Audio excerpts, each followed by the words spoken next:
ਸ੍ਰੀ ਗੁਰ ਸ਼ਬਦ ਕਮਾਏ ਜਿਨ ਜੀਤੇ ਪੰਚ ਵਿਕਾਰ ਤਿਨ ਸੰਤਨ ਕੋ ਬੰਦਨਾ ਸਿਰ ਚਰਨਨ ਪਰ ਧਾਰ ਏਕ ਓੰਕਾਰ ਸਤਿਗੁਰੂ ਤੇ ਪ੍ਰਸਾਦ ਸਚ ਹੋਏ।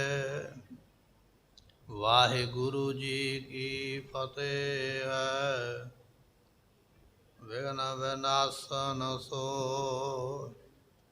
ਸ੍ਰੀ ਵਾਹਿਗੁਰੂ ਜੀ ਕੀ ਫਤਿਹ ਹੈ।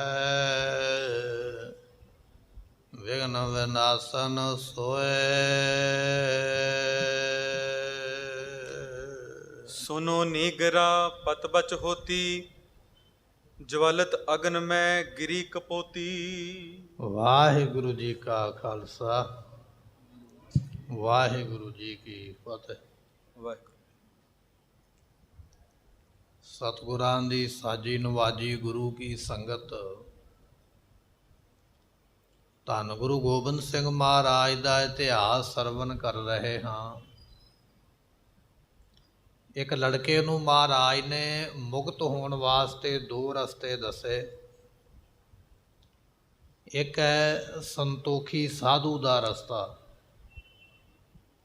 ਸੰਤੋਖ ਰੱਖਣਾ, ਪਰਮਾਤਮਾ ਨੂੰ ਦੋਸ਼ ਨਹੀਂ ਦੇਣਾ ਔਰ ਉਹਦੀ ਬਣਾਈ ਹੋਈ ਸ੍ਰਿਸ਼ਟੀ ਨੂੰ ਦੋਸ਼ ਨਹੀਂ ਦੇਣਾ ਹੈ। ਦੱਦਾ ਦੋਸ ਨਾ ਦਿਉ ਕਿਸੇ ਦੋਸ ਕਰਮਾ ਆਪਣਿਆਂ। ਇਹ ਸਾਧੂ ਦਾ ਮਾਰਗ ਹੈ। ਦੂਜਾ ਰਸਤਾ ਮਹਾਰਾਜ ਨੇ ਦੱਸਿਆ ਗ੍ਰਸਤੀ ਦਾ। ਗ੍ਰਸਤੀ ਦਾ ਰਸਤਾ ਸਮਝਾਉਣ ਵਾਸਤੇ ਮਹਾਰਾਜ ਨੇ ਇੱਕ ਸਾਖੀ ਸੁਣਾਈ। ਇੱਕ ਵੱਡੇ ਰੁੱਖ ਦੇ ਉੱਪਰ ਇੱਕ ਕਬੂਤਰ ਤੇ ਕਬੂਤਰੀ ਆਪਣਾ ਆਲ੍ਹਣਾ ਬਣਾ ਕੇ ਬੱਚਿਆਂ ਦੇ ਸਮੇਤ ਰਹਿੰਦੇ। ਉਸ ਰੁੱਖ ਦੇ ਥੱਲੇ ਇੱਕ ਵਿਅਕਤੀ ਜਿਹੜਾ ਸ਼ਿਕਾਰ ਕਰਨ ਵਾਸਤੇ ਆਇਆ, ਰਾਤ ਹਨੇਰਾ ਹੋਣ ਕਰਕੇ ਰੁੱਖ ਦੇ ਥੱਲੇ ਰੁਕਣਾ ਪੈ ਗਿਆ। ਇਸ ਨੂੰ ਭੁੱਖ ਲੱਗੀ ਹੋਈ ਹੈ ਤੇ ਠੰਡ ਦੇ ਨਾਲ ਠਰਿਆ ਹੋਇਆ ਹੈ। ਕਬੂਤਰ ਨੇ ਆਖਿਆ, ਕਬੂਤਰੀ ਨੂੰ ਕਹਿਣ ਲੱਗਾ, ਇਹ ਆਪਣੇ ਘਰ ਆਇਆ, ਆਪਾਂ ਨੂੰ ਇਹਦੀ ਸੇਵਾ ਕਰਨੀ ਚਾਹੀਦੀ ਹੈ। ਦੂਰੋਂ ਪਿੰਡ ਦੇ ਵਿੱਚੋਂ ਥੋੜ੍ਹੀ ਜਿਹੀ ਅੱਗ ਲਿਆ ਕੇ ਉਹਦੇ ਕੋਲ ਲਿਆ ਕੇ ਸੱਟੀ ਹੈ। ਆਪਣੇ ਆਲ੍ਹਣੇ ਵਿੱਚੋਂ ਕੁਝ ਸੁੱਕੇ ਕੱਖ ਸੁੱਟੇ। ਉਹ ਸ਼ਿਕਾਰੀ ਨੇ ਅੱਗ ਬਾਲੀ ਹੈ, ਆਪਣੀ ਠੰਡ ਨੂੰ ਦੂਰ ਕੀਤਾ। ਉਸ ਤੋਂ ਮਗਰੋਂ ਕਬੂਤਰ ਕਹਿਣ ਲੱਗਾ ਵੀ ਠੰਡ ਤੇ ਆਪਾਂ ਦੂਰ ਕਰ ਦਿੱਤੀ ਹੈ, ਇਹਦਾ ਹੁਣ ਪੇਟ ਵੀ ਭਰਨਾ ਚਾਹੀਦਾ ਤੇ ਪੇਟ ਭਰਨ ਵਾਸਤੇ ਮੈਂ ਇਸ ਅੱਗ ਦੇ ਵਿੱਚ ਡਿੱਗਦਾ ਹਾਂ। ਮੈਂ ਸੜ ਜਾਵਾਂਗਾ, ਇਹ ਖਾ ਲਵੇਗਾ, ਇਹਦੀ ਭੁੱਖ ਦੂਰ ਹੋਵੇਗੀ। ਜਦੋਂ ਕਬੂਤਰ ਨੇ ਇਹ ਗੱਲ ਕਹੀ ਹੈ, ਕਬੂਤਰੀ ਕਹਿਣ ਲੱਗੀ ਵੀ ਨਹੀਂ, ਅੱਗ ਦੇ ਵਿੱਚ ਮੈਂ ਸੜਾਂਗੀ, ਇਹ ਮੈਨੂੰ ਖਾ ਲਵੇ, ਤੁਸੀਂ ਬੱਚਿਆਂ ਨੂੰ ਪਾਲ ਲਿਓ। ਇਤਿਹਾਸ ਆਪਾਂ ਪਿੱਛੇ ਸਰਵਣ ਕਰ ਚੁੱਕੇ ਹਾਂ। ਜਿਵੇਂ ਅੱਗੇ ਕਿਰਪਾ ਕਰ ਰਿਹਾ ਉਹ ਆਪਾਂ ਹੁਣ ਸਰਵਣ ਕਰਾਂਗੇ। ਮਨ ਦਾ ਧਿਆਨ ਟਿਕਾਓ, ਮਿਲ ਕੇ ਆਖੀਏ ਸਤਨਾਮ ਵਾਹਿਗੁਰੂ ਸਾਹਿਬ ਜੀ। सुनो नीगरा पत बच होती। ਸਤਿਗੁਰੂ ਪਾਤਸ਼ਾਹ ਮਹਾਰਾਜ ਕਹਿਣ ਲੱਗੇ, ਉਹ ਲੜਕਾ ਹੈ ਨਾ, ਨੌਜਵਾਨ, ਵਿਆਹ ਕਰਾਇਆ ਹੋਇਆ, ਕਹਿੰਦਾ ਮੈਂ ਘਰੇ ਨਹੀਂ ਰਹਿਣਾ ਹੈ। ਨਾ ਰਹਿਣ ਦਾ ਕਾਰਨ ਇਹ ਹੈ, ਇਹੋ ਕੁਟੰਬ ਤੂੰ ਜੇ ਦੇਖਦਾ ਚੱਲੈ ਨਾਹੀਂ। ਇਹ ਮੈਂ ਬਾਣੀ ਦੀ ਪੰਕਤੀ ਪੜ੍ਹੀ ਹੈ। ਸਤਿਗੁਰੂ ਸਾਖੀ ਸੁਣਾਉਂਦੇ ਪਏ ਸਮਝਾਉਣ ਵਾਸਤੇ। ਕਹਿਣ ਲੱਗੇ, ਅਜੇ ਕਬੂਤਰ ਤੇ ਕਬੂਤਰੀ ਗੱਲਾਂ ਕਰਦੇ ਪਏ। ਕਬੂਤਰ ਆਖਦਾ ਵੀ ਅੱਗ ਵਿੱਚ ਮੈਂ ਡਿੱਗਣਾ ਹੈ, ਮੈਂ ਡਿੱਗ ਪੈਂਦਾ, ਮੇਰੇ ਮਾਸ ਨੂੰ ਇਹ ਖਾਏਗਾ, ਇਹ ਬਚ ਜਾਏਗਾ। ਕਬੂਤਰੀ ਕਹਿਣ ਲੱਗੀ ਵੀ ਮੈਂ ਇਸ ਅੱਗ ਵਿੱਚ ਡਿੱਗਣਾ ਹੈ। ਅਜੇ ਗੱਲਾਂ ਹੀ ਕਰਦੇ ਪਏ ਦੋਨੇ ਜਾਣੇ। ਤੇ ਕਹਿਣ ਲੱਗੇ ਉਸ ਵੇਲੇ ज्वलत अगन में गिरी कपोती। ਕਬੂਤਰੀ ਨੇ ਕੀ ਕੀਤਾ ਹੈ, ਅਜੇ ਆਪਸ ਵਿੱਚ ਉਹ ਗੱਲਾਂ ਬਾਤਾਂ ਕਰਦੇ ਪਏ ਦੋਨੇ ਜਾਣੇ, ਨਰ ਤੇ ਮਾਦਾ। ਕਬੂਤਰੀ ਨੇ ਛੇਤੀ ਨਾਲ ਛਾਲ ਮਾਰੀ ਤੇ ਅੱਗ ਦੇ ਵਿੱਚ ਡਿੱਗ ਪਈ। ਉਹ ਕਹਿ ਰਹੀ ਸੀ ਨਾ ਆਪਣੇ ਪਤੀ ਨੂੰ, ਕਬੂਤਰ ਨੂੰ, ਵੀ ਮੈਂ ਸੜਨਾ ਹੈ, ਇਹਦੀ ਸੇਵਾ ਵਿੱਚ ਮੈਂ ਲੱਗਣਾ ਹੈ, ਮੇਰਾ ਤਨ ਲੇਖੇ ਲੱਗ ਜਾਏਗਾ। ਗੱਲਾਂ ਕਰਦਿਆਂ ਕਰਦਿਆਂ ਕਬੂਤਰੀ ਨੇ ਜਿਹੜੀ ਅੱਗ ਬਾਲ ਕੇ ਬੈਠਾ ਹੈ ਉਹ ਸ਼ਿਕਾਰੀ ਉਹਦੇ ਵਿੱਚ ਡਿੱਗ ਪਈ ਹੈ ਕਿ ਇਹ ਮੈਨੂੰ ਖਾ ਕੇ ਆਪਣੀ ਭੁੱਖ ਦੂਰ ਕਰੇ। ਬਦਕ ਦੇਖ ਭੂਨੀ ਅਰ ਖਾਈ। ਕਹਿਣ ਲੱਗੇ ਵੀ ਉਹ ਜਿਹੜਾ ਸ਼ਿਕਾਰੀ ਸੀ ਨਾ, ਉਹਨੇ ਵੇਖਿਆ ਵੀ ਇੱਕ ਜਾਨਵਰ ਡਿੱਗਾ ਅੱਗ ਦੇ ਵਿੱਚ ਆ ਕੇ, ਅੱਗ ਬਲਦੀ ਪਈ ਹੈ, ਕਬੂਤਰੀ ਦੇ ਖੰਭ ਸੜ ਗਿਆ, ਉਹਦਾ ਮਾਸ ਭੁੱਜ ਗਿਆ। ਭੁੰਨਿਆ ਹੋਇਆ ਮਾਸ ਦੇਖ ਕੇ ਉਹ ਜਿਹੜਾ ਸ਼ਿਕਾਰੀ ਸੀ ਉਹਨੇ ਖਾ ਲਿਆ ਹੈ। ਤਬ ਹੈ ਕਪੋਤ ਵਿਚਾਰ ਉਠਾਈ। ਕਬੂਤਰੀ ਤੇ ਮਰ ਗਈ ਹੈ, ਸ਼ਿਕਾਰੀ ਨੇ ਉਸ ਨੂੰ ਖਾ ਲਿਆ ਹੈ। ਹੁਣ ਰਹਿ ਗਿਆ ਕਬੂਤਰ ਬੈਠਾ ਹੋਇਆ ਟਾਹਣੀ ਦੇ ਉੱਪਰ, ਇਸ ਤਰ੍ਹਾਂ ਸੋਚਦਾ ਹੈ ਆਪਣੇ ਮਨ ਦੇ ਵਿੱਚ। ਉਹਦੇ ਇਹ ਗੱਲ ਆਈ ਹੈ, ਨਰ ਤਨ ਤੀਰ ਸੇਰ ਲੈ ਖਾਈ। ਮਨ ਵਿੱਚ ਸੋਚਦਾ ਕਬੂਤਰ ਵੀ ਬੰਦਾ ਤੇ 3 ਸੇਰ ਰਾਸ਼ਨ ਖਾ ਜਾਂਦਾ। ਮਹਾਰਾਜ ਜੀ ਦਾ ਬਚਨ ਹੈ ਨਾ, 3 ਸੇਰ ਕਾ ਦਿਹਾੜੀ ਮਹਿਮਾਨ। ਬੰਦਾ ਦਿਹਾੜੀ ਵਿੱਚ 3 ਸੇਰ ਰਾਸ਼ਨ ਖਾ ਜਾਂਦਾ। ਕੱਚਾ ਪੱਕਾ ਬਣਿਆ ਜੋ ਵੀ ਆਪਾਂ ਮਿਲ ਲਈਏ, ਤੋਲ ਲਈਏ, ਇੰਨਾ ਭੋਜਨ ਸਰੀਰ ਵਾਸਤੇ ਜਿਹੜਾ ਤੰਦਰੁਸਤ ਹੈ ਉਹ ਛਕ ਲੈਂਦਾ ਹੈ। ਕਬੂਤਰ ਨੇ ਸੋਚਿਆ ਵੀ ਇਹ 3 ਸੇਰ ਦੀ ਖੁਰਾਕ ਖਾਣ ਵਾਲਾ ਬੰਦਾ ਨਿੱਕੀ ਜੀ ਕਬੂਤਰੀ ਦੇ ਮਾਸ ਨਾਲ ਕੀ ਬਣਿਆ ਹੋਵੇਗਾ, ਇਹ ਤੇ ਰੱਜਿਆ ਨਹੀਂ ਹੋਵੇਗਾ, ਜੀ ਤੇ ਭੁੱਖ ਨਹੀਂ ਦੂਰ ਹੋਈ ਹੈ, ਕਿਉਂਕਿ ਮਨੁੱਖ ਦੀ ਖੁਰਾਕ ਬਹੁਤ ਜ਼ਿਆਦਾ ਹੈ। ਅਰਧ ਛੁੱਦਤ ਰਹਿਗਾ ਅਰਗਾਈ। ਇਹ ਮੈਨੂੰ ਲੱਗਦਾ ਹੈ ਵੀ ਅੱਧਾ ਭੁੱਖਾ ਰਹਿ ਗਿਆ ਹੈ। ਕਬੂਤਰੀ ਦਾ ਥੋੜਾ ਜਿਹਾ ਮਾਸ ਹੈ, ਬਾਕੀ ਸੜ ਗਿਆ ਖੰਭ ਵਗੈਰਾ, ਤੇ ਉਹਦਾ ਖਾ ਕੇ ਇਹ ਰੱਜਿਆ ਨਹੀਂ, ਇਹਦੀ ਭੁੱਖ ਦੂਰ ਨਹੀਂ ਹੋਈ ਹੈ ਅਤੇ ਇਹ ਭੁੱਖਾ ਹੈ, ਪਰ ਭੁੱਖਾ ਰਹਿ ਕੇ ਚੁੱਪ ਕਰ ਗਿਆ।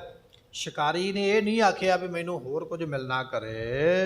ਅਧ ਭੋਜਨ ਦੇ ਭੁੱਖਾ ਰੱਖੈ। ਜੇ ਮੈਂ ਅੱਧਾ ਭੋਜਨ ਦੇ ਕੇ ਇਹਨੂੰ ਰੱਖ ਲਵਾਂ ਭੁੱਖਾ, ਚਲੋ ਮੰਨ ਲਓ ਵੀ ਖੁਰਾਕ ਮਿਲ ਗਈ ਹੈ, ਭੋਜਨ ਖਾ ਲਿਆ, ਪੂਰਾ ਭੋਜਨ ਮੈਂ ਮਹਿਮਾਨ ਨੂੰ ਦੇ ਨਹੀਂ ਸਕਿਆ, ਮੈਂ ਅੱਧਾ ਭੋਜਨ ਦਿੱਤਾ ਹੈ। ਜੇ ਅੱਧਾ ਭੋਜਨ ਦੇ ਕੇ ਇਸ ਨੂੰ ਮੈਂ ਭੁੱਖਾ ਰੱਖਦਾ ਹਾਂ। ਨਰਕ ਪਰੈ ਦਾਤਾ ਸ਼ਰਤ ਭਾਖੈ। ਸੁਰਤ ਜਿਹੜੀਆਂ ਸ਼ੁਰਤੀਆਂ ਨੇ ਨਾ, ਧਾਰਮਿਕ ਗ੍ਰੰਥ ਜਿਹਨੂੰ ਆਪਾਂ ਕਹਿ ਦਿੰਦੇ ਆ ਵੇਦ, ਜਿਹਨੂੰ ਕਿਹਾ ਜਾਂਦਾ ਸਿਮਰਤੀਆਂ, ਉਹਦੇ ਵਿੱਚ ਲਿਖੇ ਹੋਏ ਸ਼ਲੋਕ, ਉਹਨਾਂ ਨੂੰ ਕਿਹਾ ਜਾਂਦਾ ਸੁਰਤੀ। ਕਬੂਤਰ ਦੀ ਵਿਚਾਰ ਇਹ ਹੈ ਵੀ ਜੇ ਮਹਿਮਾਨ ਅੱਧਾ ਭੁੱਖਾ ਰਵੇ, ਅੱਧਾ ਰੱਜੇ, ਤੇ ਸੁਰਤੀਆਂ ਇਹ ਗੱਲ ਕਹਿੰਦੀਆਂ, ਸ਼ਾਸਤਰ ਇਹ ਗੱਲ ਕਹਿੰਦੇ ਨੇ ਕਿ ਉਹ ਬੰਦਾ ਨਰਕਾਂ ਦੇ ਵਿੱਚ ਪੈਂਦਾ ਹੈ। ਜਿਹੜਾ ਦਾਤਾ ਹੈ ਨਾ, ਦੇਣ ਵਾਲਾ, ਜਿਹਦੇ ਘਰ ਵਿੱਚ ਮਹਿਮਾਨ ਆਇਆ, ਜੇ ਉਹ ਮਹਿਮਾਨ ਨੂੰ ਪੂਰਾ ਭੋਜਨ ਨਾ ਖਵਾਵੇ, ਤੇ ਧਾਰਮਿਕ ਗ੍ਰੰਥ ਇਹ ਵਿਚਾਰ ਦਿੰਦਾ ਵੀ ਉਹ ਵਿਅਕਤੀ ਜਿਹੜਾ ਉਹ ਨਰਕਾਂ ਵਿੱਚ ਪੈਂਦਾ ਹੈ। ਮੇਰੇ ਘਰ ਵਿੱਚ ਇਹ ਮਹਿਮਾਨ ਆਇਆ, ਮੈਂ ਇਸ ਨੂੰ ਪੂਰਾ ਰਜਾ ਨਹੀਂ ਸਕਿਆ ਹਾਂ। ਤਬ ਤਜ ਮੋਹ ਅਗਨ ਮਹਿ ਗਿਰਿਓ। ਕਹਿਣ ਲੱਗੇ ਵੀ ਕਬੂਤਰ ਨੇ ਵੀ ਮੋਹ ਛੱਡਿਆ। ਜਿਵੇਂ ਕਬੂਤਰੀ ਪਹਿਲਾਂ ਡਿੱਗੀ ਨਾ ਅੱਗ ਦੇ ਵਿੱਚ, ਕਬੂਤਰ ਨੇ ਆਪਣੇ ਬੱਚਿਆਂ ਦਾ ਜਿਹੜੇ ਨਿੱਕੇ ਨਿੱਕੇ ਬੋਟ ਸਨ ਪਏ ਹੋਏ ਉਹਦੇ ਆਲ੍ਹਣੇ ਦੇ ਵਿੱਚ, ਉਹਨਾਂ ਦਾ ਮੋਹ ਛੱਡ ਕੇ ਤੇ ਦੂਜੀ ਛਾਲ ਕਬੂਤਰ ਨੇ ਵੀ ਮਾਰੀ, ਉਹ ਵੀ ਆ ਕੇ ਅੱਗ ਵਿੱਚ ਡਿੱਗ ਪਿਆ ਹੈ। ਫੇਰ ਭਾਰ ਦੀ ਕਰਣਾ ਭਰਿਓ। ਕਹਿਣ ਲੱਗੇ ਵੀ ਉਹ ਜਿਹੜਾ ਫੰਦਕ ਸੀ ਨਾ, ਉਹਨੂੰ ਸਮਝ ਪੈ ਗਈ ਵੀ ਇਹ ਜਾਨਵਰ ਆਪਣੇ ਆਪ ਡਿੱਗਦੇ ਪਏ, ਕਾਰਨ ਹੈ ਕੋਈ। ਤੇ ਕਾਰਨ ਫਿਰ ਸਮਝ ਆਈ ਵੀ ਇਹ ਮੈਨੂੰ ਖਵਾਉਣ ਵਾਸਤੇ ਆਪਣਾ ਤਨ, ਮੈਨੂੰ ਰਜਾਉਣ ਵਾਸਤੇ ਆਪਣਾ ਮਹਿਮਾਨ ਜਾਣ ਕੇ ਤੇ ਮੇਰੇ ਵਾਸਤੇ ਇਹ ਪਰਉਪਕਾਰ ਇਹਨਾਂ ਨੇ ਕੀਤਾ। ਇਹ ਵੇਖ ਕੇ ਉਹ ਜਿਹੜਾ ਸ਼ਿਕਾਰੀ ਹੈ ਉਹਦੇ ਮਨ ਵਿੱਚ ਬੜਾ ਰਹਿਮ ਆਇਆ ਹੈ, ਬੜਾ ਦੁੱਖ ਵੀ ਹੋਇਆ ਹੈ। ਧੰਨ ਧੰਨ ਇਹ ਖਾਗ ਤਨ ਤਰੇ। ਖੱਗ ਤਨ ਕਹਿਣ ਲੱਗਾ, ਇਹ ਪੰਛੀਆਂ ਦੇ ਤਨ ਧੰਨ ਹਨ। ਇਹ ਪੰਛੀ ਹੋ ਕੇ ਘਰ ਆਏ ਮਹਿਮਾਨ ਵਾਸਤੇ ਇਹਨਾਂ ਨੇ ਆਪਣੇ ਸਰੀਰ ਕੁਰਬਾਨ ਕਰ ਦਿੱਤੇ। ਮੈਂ ਤੇ ਬੰਦਾ ਹਾਂ, ਮੈਨੂੰ ਰੱਬ ਨੇ ਹੱਥ ਦਿੱਤੇ, ਪੈਰ ਦਿੱਤੇ, ਸੋਝੀ ਦਿੱਤੀ, ਗਿਆਨ ਦਿੱਤਾ ਹੈ। ਮੈਂ ਜੀਵ ਹੱਤਿਆ ਕਰਦਾ, ਮੈਂ ਕਰਦਾ ਪਾਪ। ਇਹ ਵਿਚਾਰੇ ਜਾਨਵਰ ਨੇ, ਹੱਥ ਪੈਰ ਇਹਨਾਂ ਦੇ ਹੈ ਕੋਈ ਨਹੀਂ, ਫਿਰ ਵੀ ਇਹ ਆਏ ਗਏ ਦੀ ਸੇਵਾ ਵਾਸਤੇ, ਇਹ ਪਰਉਪਕਾਰ ਕਰਦੇ। ਆਪਣੇ ਆਪ ਨੂੰ ਲਾਹਣਤਾਂ ਪਾਉਂਦਾ ਪਿਆ ਉਹ ਸ਼ਿਕਾਰੀ, ਤੇ ਉਹਨਾਂ ਕਬੂਤਰਾਂ ਨੂੰ ਧੰਨ ਕਹਿੰਦਾ ਪਿਆ ਹੈ ਵੀ ਇਹ ਧੰਨ ਨੇ ਇਹ ਕਬੂਤਰ ਜਿਨ੍ਹਾਂ ਦੀ ਐਸੀ ਸੋਚ ਵਿਚਾਰ ਹੈ। ਮਮ ਆਹਾਰ ਹਿਤ ਦੋਨੋਂ ਮਰੇ। ਮੈਨੂੰ ਰੋਟੀ ਦੇਣ ਵਾਸਤੇ ਜਾਂ ਮੈਨੂੰ ਰਜਾਉਣ ਵਾਸਤੇ, ਮੇਰੀ ਭੁੱਖ ਦੂਰ ਕਰਨ ਵਾਸਤੇ ਇਹ ਕਬੂਤਰ ਤੇ ਕਬੂਤਰੀ ਦਾ ਜੋੜਾ ਅੱਗ ਵਿੱਚ ਸੜ ਕੇ ਮਰਿਆ ਹੈ। ਮੈਂ ਪਾਪੀ ਵੱਡ ਹੋਇਓ ਪਾਪ। ਇਹ ਮੈਂ ਪਾਪੀ ਦੇ ਕੋਲੋਂ ਪਾਪ ਹੋਇਆ। ਮੈਂ ਨਾ ਇੱਥੇ ਆਉਂਦਾ, ਇਹ ਮੈਨੂੰ ਨਾ ਵੇਖਦੇ ਤੇ ਦੋਨੇ ਜਾਣੇ ਨਾ ਸੜਦੇ। ਇਹ ਮੇਰੇ ਕਰਕੇ ਪਾਪ ਹੋਇਆ ਹੈ, ਮੈਂ ਬੜਾ ਵੱਡਾ ਪਾਪੀ ਹਾਂ। ਬਿਨ ਸੋ ਤਨ ਮੋਹ ਸੋ ਤਜ ਆਪ। ਤੇ ਕਹਿਣ ਲੱਗੇ ਵੀ ਉਸ ਵੇਲੇ ਇਸ ਵਿਅਕਤੀ ਨੇ ਜਿਹੜਾ ਹੈ ਤਨ ਦਾ ਮੋਹ ਛੱਡ ਕੇ ਮਨੁੱਖ ਤਨ ਤਾ ਕੇ ਮੈਂ ਤਾਪ ਕਰਾਂਗਾ। ਮਾਧੋ ਦਾਸ ਬੈਰਾਗੀ ਨਾਮ ਦਾ ਇੱਕ ਸਾਧੂ ਹੋਇਆ, ਕਸ਼ਮੀਰ ਦੀ ਧਰਤੀ ਦੇ ਪੁੰਛ ਜ਼ਿਲ੍ਹੇ ਦੇ ਅੰਦਰ। ਬੜਾ ਵੱਡਾ ਸ਼ਿਕਾਰੀ ਹੈ, ਤੀਰ ਦਾ ਨਿਸ਼ਾਨਾ ਇਹੋ ਜਿਹਾ ਲਾਉਂਦਾ ਹੈ, ਨਿਸ਼ਾਨੇ ਤੋਕਦਾ ਨਹੀਂ। ਕਈ ਜਾਨਵਰਾਂ ਦਾ ਸ਼ਿਕਾਰ ਕੀਤਾ। ਇੱਕ ਦਿਨ ਕਿਸੇ ਪਹਾੜੀ ਦੇ ਉੱਪਰ ਬੈਠਾ ਹੋਇਆ, ਤੀਰ ਕਮਾਨ ਲੈ ਕੇ ਵੀ ਅੱਜ ਕੋਈ ਜਾਨਵਰ ਆਵੇਗਾ ਤੇ ਮੈਂ ਸ਼ਿਕਾਰ ਕਰਾਂਗਾ। ਇੰਨੇ ਚਿਰ ਨੂੰ ਇੱਕ ਘਾਹ ਚਰਦੀ ਹਿਰਨੀ ਇਹਦੀ ਰੇਂਜ ਵਿੱਚ ਆ ਗਈ। ਜਿੱਥੋਂ ਤੱਕ ਤੀਰ ਨੇ ਮਾਰ ਕਰਨੀ ਨਾ, ਤੀਰ ਦੀ ਮਾਰ ਥੱਲੇ ਇੱਕ ਹਿਰਨੀ ਆ ਗਈ। ਪਰ ਗੱਲ ਇਹ ਆ ਵੀ ਉਸ ਹਿਰਨੀ ਦੇ ਪੇਟ ਵਿੱਚ 2 ਬੱਚੇ ਨੇ, ਬੱਚਿਆਂ ਨੂੰ ਜਨਮ ਦੇਣ ਵਾਲੀ ਹੈ। ਜਨਮ ਦੇਣ ਦਾ ਸਮਾਂ ਨਾ ਹੋਣ ਕਰਕੇ ਅਜੇ ਬੱਚਿਆਂ ਦਾ ਜਨਮ ਹੋਇਆ ਨਹੀਂ। ਹੁਣ ਇਹ ਸ਼ਿਕਾਰੀ ਨੇ ਵੇਖਿਆ ਵੀ ਹਿਰਨੀ ਆਈ ਹੈ, ਆਪਣੇ ਤੀਰ ਦਾ ਨਿਸ਼ਾਨਾ ਜਦੋਂ ਫਿਰ ਲੈ ਕੇ ਤੇ ਸਿੱਧਾ ਉਹਦੇ ਪੇਟ ਦੇ ਵਿੱਚ ਤੀਰ ਮਾਰਿਆ ਨਾ, ਤੇ ਇਸ ਸ਼ਿਕਾਰੀ ਦੇ ਤੀਰ ਨੇ ਹਿਰਨੀ ਦਾ ਢਿੱਡ ਪਾੜ ਕੇ ਸੁੱਟ ਦਿੱਤਾ। ਹਿਰਨੀ ਡਿੱਗ ਪਈ ਹੈ। ਉਹ ਜਿਹੜੇ ਬੱਚੇ ਸਨ ਛੋਟੇ ਛੋਟੇ 2, ਉਹ ਤੜਫਦੇ ਹੋਏ ਪੇਟ ਵਿੱਚੋਂ ਬਾਹਰ ਨਿਕਲੇ ਤੇ ਉਹ ਵੀ ਤੜਫ ਕੇ ਮਰ ਗਏ। ਤਿੰਨਾਂ ਦੀ ਮੌਤ ਆਪਣੀਆਂ ਅੱਖਾਂ ਦੇ ਸਾਹਮਣੇ ਵੇਖੀ ਹੈ। ਇੱਕ ਤੇ ਹਿਰਨੀ ਮਰੀ ਹੈ ਜਿਹਨੂੰ ਆਪ ਮਾਰਿਆ ਤੀਰ। 2 ਦੇ ਬੱਚੇ ਜਿਹੜੇ ਅਜੇ ਜਨਮ ਵੀ ਨਹੀਂ ਲਿਆ, ਛੋਟੇ ਛੋਟੇ, ਉਹ ਵੀ ਸਾਹਮਣੇ ਤੜਫ ਕੇ ਮਰੇ। ਇਹ ਵੇਖ ਕੇ ਮਨ ਨੂੰ ਬੜੀ ਚੋਟ ਲੱਗੀ, ਬੜਾ ਦੁੱਖ ਹੋਇਆ, ਆਪਣੇ ਆਪ ਨੂੰ ਬੜੀ ਫਿਟਕਾਰ ਤੇ ਲਾਹਨਤ ਪਾਈ। ਉਹ ਪਾਪੀਆ, ਇਹ ਕੀ ਕੀਤਾ? ਆਪਣੇ ਜ਼ੁਬਾਨ ਦੇ ਸਵਾਦ ਵਾਸਤੇ ਹਿਰਨੀ ਤੇ ਮਾਰੀ ਹੈ, 2 ਦੇ ਬੱਚੇ ਮਾਰ ਦਿੱਤੇ। ਇਹ ਪਾਪ ਹੈ, ਬੜਾ ਵੱਡਾ ਪਾਪ ਹੈ। ਆਪਣੇ ਆਪ ਨੂੰ ਐਸੀ ਧਿਰਕਾਰ ਦੇ ਕੇ ਤੀਰ ਕਮਾਨ ਤੋੜ ਕੇ ਉੱਥੇ ਹੀ ਸੁੱਟ ਦਿੱਤਾ। ਐਸਾ ਬੈਰਾਗ ਹੋਇਆ, ਬੈਰਾਗੀ ਬਣ ਗਿਆ। ਸਾਧੂਆਂ ਦੀ ਸੰਗਤ ਕਰਦਾ, ਕਦੇ ਕਿਸੇ ਇਲਾਕੇ ਵਿੱਚ ਜਾਂਦਾ, ਵੱਖ-ਵੱਖ ਸਾਧੂਆਂ ਦੀ ਸੰਗਤ ਕਰਦਾ ਔਗਣਨਾਥ ਨਾਮ ਦੇ ਇੱਕ ਤਾਂਤਰਿਕ ਦੀ ਸੇਵਾ ਵਿੱਚ ਪਹੁੰਚ ਗਿਆ। ਔਗਣਨਾਥ ਨੇ ਖੂਨ ਦੇ ਨਾਲ ਲਿਖੀ ਹੋਈ ਇੱਕ ਕਿਤਾਬ, ਜਿਹਦੇ ਵਿੱਚ ਬੜੇ ਬੜੇ ਮੰਤਰ ਲਿਖੇ ਸਨ, ਉਹ ਮੰਤਰਾਂ ਦੀ ਕਿਤਾਬ ਇਸ ਮਾਧੋ ਦਾਸ ਨੂੰ ਦਿੱਤੀ। ਕਹਿਣ ਲੱਗਾ ਵੀ ਤੂੰ ਮੇਰੀ ਸੇਵਾ ਕੀਤੀ ਹੈ, ਮੈਂ ਤੇਰੇ ਤੋਂ ਬੜਾ ਖੁਸ਼ ਹਾਂ। ਇਹ ਕਿਤਾਬ ਦੇ ਵਿੱਚ ਬੜੇ ਮੰਤਰ ਲਿਖੇ ਨੇ, ਇਹਨਾਂ ਨੂੰ ਸਿੱਧ ਇਸ ਤਰ੍ਹਾਂ ਕਰਨਾ ਹੈ, ਸਿੱਧ ਕਰਨ ਦੀ ਵਿਧੀ ਦੱਸੀ ਹੈ। ਦੁਨੀਆ ਦੀ ਕੋਈ ਤਾਕਤ ਤੇਰੇ ਤੇ ਭਾਰੀ ਨਹੀਂ ਹੋਵੇਗੀ, ਤੂੰ ਸਾਰਿਆਂ ਤੇ ਭਾਰੀ ਪਵੇਂਗਾ, ਜਿੰਨੀ ਮਰਜ਼ੀ ਆਪਣੀ ਪੂਜਾ ਕਰਵਾਏ। ਉਹ ਕਿਤਾਬ ਲੈ ਕੇ ਨਾ, ਲਾਲ ਕਿਤਾਬ, ਲਾਲ ਅੱਖਰਾਂ ਦੀ ਖੂਨ ਦੀ ਲਿਖੀ ਹੋਈ ਆਪਣੇ ਕੋਲ ਰੱਖੀ, ਮੰਤਰ ਸਿੱਧ ਕਰ ਲੈ। ਹੁਣ ਇਹ ਲੋਕਾਂ ਨਾਲ ਹਾਸਾ ਠੱਠਾ ਕਰਦਾ। ਜਿਹੜੇ ਮੰਨਦੇ ਉਹਨਾਂ ਦੀਆਂ ਮਨੋਕਾਮਨਾ ਪੂਰੀਆਂ ਕਰਦਾ, ਮੰਤਰ ਪੜ੍ਹ ਦਿੰਦਾ। ਜਿਹੜੇ ਨਹੀਂ ਮੰਨਦੇ ਉਹਨਾਂ ਨੂੰ ਤਾਕਤ ਵਿਖਾਉਂਦਾ ਹੈ। ਧੰਨ ਗੁਰੂ ਗੋਬਿੰਦ ਸਿੰਘ ਮਹਾਰਾਜ ਜੀ ਚਲਦਿਆਂ ਇਹਦੇ ਡੇਰੇ ਪਹੁੰਚ ਗਏ। ਬੜਾ ਸੋਹਣਾ ਪਲੰਘਾ ਵਿਛਿਆ ਹੋਇਆ, ਮਹਾਰਾਜ ਪਲੰਘੇ ਤੇ ਜਾ ਕੇ ਬੈਠ ਗਏ। ਹੱਥ ਵਿੱਚ ਮਹਾਰਾਜ ਨੇ ਤੀਰ ਫੜਿਆ ਹੋਇਆ, ਪਲੰਘੇ ਦੇ ਸਰਾਣੇ ਵਾਲੇ ਪਾਸੇ ਰੱਖ ਕੇ ਆਪ ਮਹਾਰਾਜ ਆਪਣੇ ਚਰਨ ਥੱਲੇ ਨੂੰ ਕਰਕੇ ਤੇ ਮੰਜੇ ਦੀ ਬਾਹੀ ਦੇ ਉੱਪਰ ਬੈਠੇ। ਇਹਦੇ ਚੇਲਿਆਂ ਨੇ ਭੱਜ ਕੇ ਦੱਸਿਆ, ਕਹਿਣ ਲੱਗੇ ਵੀ ਕੋਈ ਬੜਾ ਹੀ ਤੇਜ ਪ੍ਰਤਾਪ ਵਾਲਾ ਰਾਜਾ, ਰਾਜਿਆਂ ਵਾਲੇ ਕੱਪੜੇ ਨੇ, ਕਲਗੀ ਉਹਨੇ ਲਾਈ ਹੋਈ ਹੈ, ਬੜਾ ਕੋਈ ਤੇਜ ਪ੍ਰਤਾਪੀ ਰਾਜਾ ਜਾਂ ਕੋਈ ਵੱਡਾ ਕੋਈ ਸਿਪੇ ਸਲਾਰ ਤੇਰੇ ਡੇਰੇ ਉੱਪਰ, ਤੇਰੇ ਮੰਜੇ ਤੇ ਬੈਠਾ। ਇਸ ਨੇ ਬੜੀਆਂ ਬੜੀਆਂ ਸ਼ਕਤੀਆਂ ਭੇਜੀਆਂ। ਮੰਜੇ ਨੂੰ ਉਲਟਾ ਕਰ ਦਿਓ, ਮੰਜੇ ਨੂੰ ਪੁੱਠਾ ਕਰ ਦਿਓ, ਬੰਦੇ ਨੂੰ ਥੱਲੇ ਸੁੱਟ ਦਿਓ, ਜਾਂ ਧਰਤੀ ਦੇ ਵਿੱਚ ਇਸ ਨੂੰ ਵਾੜ ਦਿਓ। ਸਾਰੀਆਂ ਸ਼ਕਤੀਆਂ ਵਰਤ ਕੇ ਵੇਖ ਲਈਆਂ, ਪਰ ਗੁਰੂ ਦੇ ਉੱਪਰ ਤਾਕਤ ਨਹੀਂ ਨਾ ਚੱਲਦੀ। ਗੁਰੂ ਸਾਰਿਆਂ ਤੋਂ ਵੱਧ ਬਲਵਾਨ ਹੈ। ਜਦੋਂ ਤਾਕਤ ਕੋਈ ਨਹੀਂ ਚੱਲੀ, ਜ਼ੋਰ ਲਾ ਕੇ ਫਿਰ ਭੱਜਾ ਗੋਦਾਵਰੀ ਦੇ ਕੰਢੇ ਤੋਂ ਤੇ ਦੌੜ ਕੇ ਆ ਕੇ ਸਤਿਗੁਰਾਂ ਦੇ ਚਰਨ ਫੜ ਲੈ। ਮਹਾਰਾਜ ਨੇ ਆਖਿਆ, ਕੌਣ ਹੈ? ਕਹਿਣ ਲੱਗਾ, ਜੀ ਮੈਂ ਤੁਹਾਡਾ ਬੰਦਾ ਹਾਂ। ਬੰਦੇ ਤੋਂ ਭਾਵ ਹੁੰਦਾ ਮੈਂ ਤੁਹਾਡਾ ਗੁਲਾਮ ਹਾਂ, ਤੁਹਾਡਾ ਗੋਲਾ ਹਾਂ। ਤੇ ਸਤਿਗੁਰੂ ਪਾਤਸ਼ਾਹ ਮਹਾਰਾਜ ਜੀਆਂ ਨੇ ਫਿਰ ਉਹਦੇ ਸਿਰ ਤੇ ਮਿਹਰ ਦਾ ਹੱਥ ਰੱਖਿਆ। ਜਿਹਨੂੰ ਲੋਕ ਮਾਧੋ ਦਾਸ ਕਹਿੰਦੇ ਸਨ, ਮਹਾਰਾਜ ਨੇ ਅੰਮ੍ਰਿਤ ਛਕਾ ਕੇ ਉਸ ਦਾ ਨਾਮ ਗੁਰਬਖਸ਼ ਸਿੰਘ ਰੱਖ ਦਿੱਤਾ ਤੇ ਦੁਨੀਆ ਦੇ ਵਿੱਚ ਉਹ ਪ੍ਰਸਿੱਧ ਹੋਇਆ ਬੰਦਾ ਸਿੰਘ ਬਹਾਦਰ ਦੇ ਨਾਮ ਦੇ ਨਾਲ। ਤੇ ਫਿਰ ਉਸਨੇ ਖਾਲਸੇ ਪੰਥ ਦੀ ਸੇਵਾ ਕੀਤੀ। ਵੈਰਾਗ ਇਸੇ ਤਰ੍ਹਾਂ ਹੀ ਆਇਆ ਕਿ ਹਿਰਣੀ ਮਰੀ ਹੈ ਤੇ ਹਿਰਣੀ ਦੇ 2 ਬੱਚੇ ਸਾਹਮਣੇ ਮਰ ਗਏ, ਮਨ ਬਦਲ ਗਿਆ, ਭਾਵਨਾ ਬਦਲ ਗਈ। ਇੱਥੇ ਇਹ ਭਾਵੇਂ ਹੈ ਸ਼ਿਕਾਰੀ ਹੈ, ਸ਼ਿਕਾਰ ਕਰਦਾ, ਪਰ ਅੱਜ ਆਪਣੇ ਵਾਸਤੇ ਕਬੂਤਰ ਨੂੰ ਸੜਦਾ ਵੇਖ ਕੇ, ਕਬੂਤਰੀ ਨੂੰ ਸੜਦਾ ਵੇਖ ਕੇ ਆਪਣੇ ਆਪ ਨੂੰ ਲਾਹਨਤ ਪਾਉਂਦਾ। ਉਹ ਬੰਦਿਆ, ਤ੍ਰਿਕਾਰ ਹੈ ਤੇਰੇ ਜਨਮ ਨੂੰ, ਤੂੰ ਆਪਣੀ ਜ਼ੁਬਾਨ ਦੇ ਸਵਾਦ ਵਾਸਤੇ 2 ਜਾਨਵਰਾਂ ਦੀ ਹੱਤਿਆ ਦਾ ਪਾਪੀ ਬਣ ਗਿਆ।